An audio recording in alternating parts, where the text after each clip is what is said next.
Alam mo kung bakit nagkakaganon ng isang pamilya? Kasi maaaring walang pananampalataya sa Diyos. Walang pagsunod sa Diyos. Kasi ang trabaho ni Satanas, sirain ang pamilya. Papagalitin yung isa sa kanyang kapatid, yung anak laban sa magulang, yung magulang laban sa anak. Yun, may mga selusan, may mga inggitan. Trabaho ni Satanas yan eh. Kaya kung saan may gulo, away ng away, ang nagtatrabaho doon, dyablo. Sa pamilya mo, hindi kayo magkakasundo, tinatrabaho kayo ng demonyo. At para sa akin, hindi naman masama ang ibig sabihin nun. Ibig sabihin nun, hindi kayo sa dyablo. Kasi tinatrabaho kayo para maging sa kanya kayo.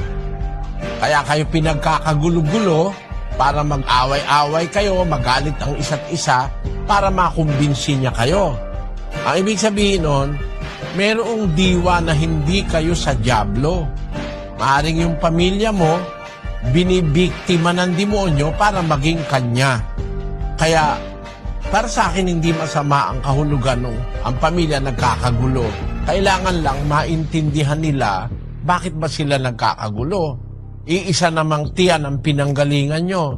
Kung kayo magkakapatid, isang tiyan.